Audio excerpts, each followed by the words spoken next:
News Bundelkhand TV 24/7 सिर्फ सच। मैं Shailendra Pratap Singh.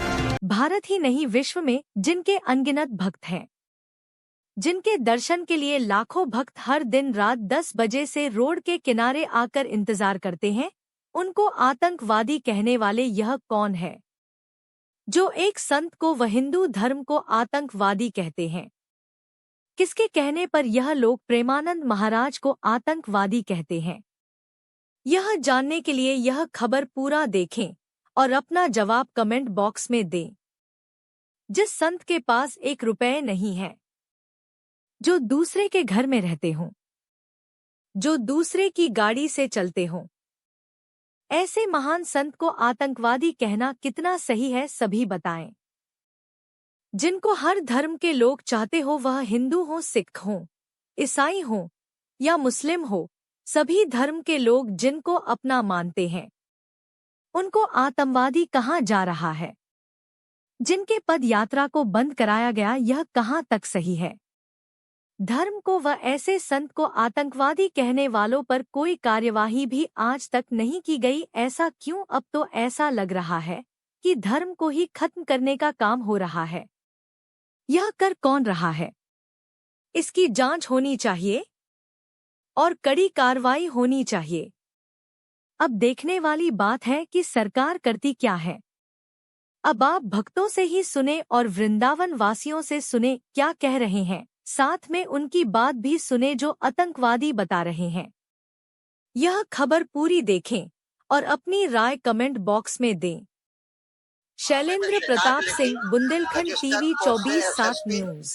District magistrate, प्रदूषण नियंत्रण और यहाँ का प्रभारी निरीक्षक पुलिस को किसी ने कोई जवाब नहीं दिया।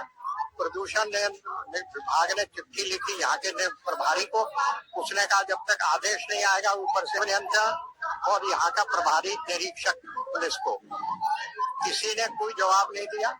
प्रदूषण विभाग ने चिट्ठी लिखी यहाँ के प्रभारी को, उसने कहा जब तक आदेश नहीं आएगा ऊपर से हम नहीं कर सकते, मामला भक्ति का है, भक्तों का मामला है। कोई सुनवाई नहीं हो रही है और नित्य रात्रि 2 बजे से उनके लोग जो हैं गाड़ी कार के ऊपर, जीप के ऊपर लाउड स्पीकर लगा के भजन शुरू कर देते हैं। महाराज जी 2:30 बजे तक आते हैं, उसके आगे भजन चलते रहते हैं, लाउड स्पीकर चलता रहता है, बैंड बाजे बजते रहते हैं, डमरू बजते रहते हैं। उन सबकी हमारे पास वीडियो है। प्रॉपर ओनली 3 घंटे सो पाते हैं और मनुष्य पशु पक्षी और जीव भी नहीं सो पाते हैं।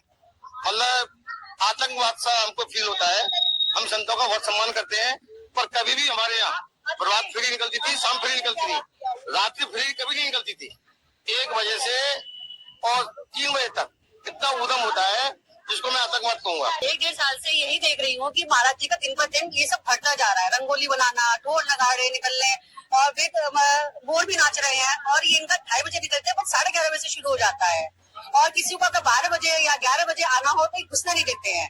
इनका मोटी रस्सियां लग जाती हैं और साथ में प्रशासन चलता है। और तो इनसे ये भी नहीं होता तो इनकी दिवाली बनती है। ये बड़े इनके ना अनार बम पटाखे चलते हैं, कल को किसी बुजुर्ग को या बच्चे को डर के बैठ जाए, अटैक आ जाए किसी को। आप गुरुदेव भगवान का विरुद्ध कर तो रहे हो जो कर रहा है, लेकिन आप कालनेम से भी नीच हो क्या? आप कालनेम से भी नीच पदिकड़ी के हो। वो भी दिन भर भगवान का नाम जप करता था और फिर रात में गलत आचरण था। लेकिन आप समझो, गुरुदेव भगवान इस कली काल में अगर हमें मिले हैं ना, तो हमारा जीवन है, उस चीज को समझो। मैं सभी से हाथ जोड़ के कहता हूँ। और गुरुदेव भगवान नहीं आएंगे तो मैं भी अभी जा ही रहा था जब से मैंने सुना है।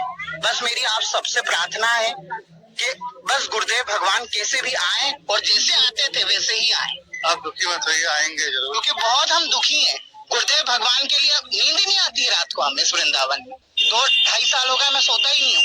मैं सोते हैं बस 3-4 घंटा बस, क्योंकि गुरुदेव भगवान, बस ऐसा लगता है कि रात हो रही है महाराज जी को देखना। महाराज जी को देख कर एक फीलिंग आती है ना, जो ये शरीर काम नहीं करता, वो शरीर काम करने लग जाता है। गुरुदेव भगवान ऐसा लगता है साक्षात श्री हरि है बस, क्योंकि हम पूज रहे हैं, क्योंकि गुरुदेव भगवान हमारा जीवन है। और मैं तो सबसे कहना चाहता हूँ भाइयों से, हमें सबको एक होना चाहिए और अपने गुरु को, अगर गुरु का, क्योंकि हम हिंदुओं में ये है, बाकी दूसरे धर्म का कोई विरुद्ध कर नहीं सकता है, ये हमारे हिंदुओं में ही है।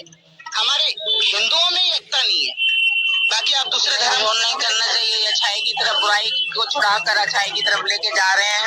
इन लोगों के धर्म को पवित्र कर रहे हैं, उनको उनके आचरण में बहुत बदलाव आ रहा है। लोग दुनिया नशे भी छोड़ रही है, दुनिया का ध्यान भी अच्छी तरफ जा रहा है। राधा राधा का जाप नाम लेते हैं।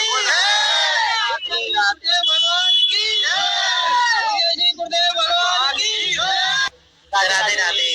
पानीपत से हरियाणा, हम सारे इकट्ठे हरियाणा से। जो हमें विश्वास है कि वो जरूर आएंगे, हमारे विश्वास के लिए उनको आना ही पड़ेगा। आज तो आज हमने दिल से बुलाया, उनको दिल से याद किया, आज उनको आना ही पड़ेगा। आज उनकी जो कथा होती है, वीडियो होती है, हम सब सुनते हैं, रोज देखते हैं उनको। बहुत बहुत प्रेरणा मिलती है हमें, हमारा बहुत अच्छा मार्गदर्शन करते हैं, इतना मोटिवेट करते हैं वो हमें, यूथ को, सबको बहुत बहुत बहुत अच्छा लगता है। हमारी शुभकामनाएं हमेशा उनके साथ है। बस हम चाहते हैं कि आज हमें वो दर्शन दे दें। हम बड़े दूर से और बड़े इच्छा से आए। मैं तो साल से सोई नहीं, सारी रात इनका वही पे देखने से, बाघों की बातें सुन के, उनकी कथा सुन के मन शांत हो जाता है। किसी बात से परेशान हो, हमारी दुआएं नहीं देंगे, हम दुआ करेंगे ठीक हो जाएंगे। कुछ होएगा नहीं, उन्हें कुछ नहीं होगा। उनकी किडनी दोनों फेल होने की वजह से मेरा भी थोड़ा सा प्रॉब्लम आई किडनी में, तो मुझे उनका सत्संग सुन के इतना हिम्मत आई है शरीर में कि इनको दोनों किडनी खराब होने के से देखो कितने साहसी होके चल रहे हैं।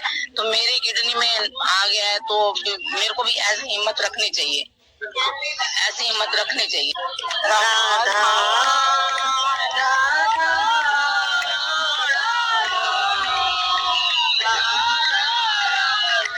दिल क्या कहता है, क्या गुरुजी आएंगे नहीं? तो इंसान शून्य हो जाता है, उनके आने पे पूरी जनता शून्य हो जाती है, और उन्हीं के लिए वो नहीं आएंगे। चाहे 4 बजे आए, दोपहर के 9 बजे आएंगे, लेकिन लोगों को अपनी आस्था बना के यहाँ एकजुट होना पड़ेगा। लोगों को अपनी आस्था बना के यहाँ एकजुट होना पड़ेगा। 4 लोगों के कहने से कुछ नहीं होता है। राधे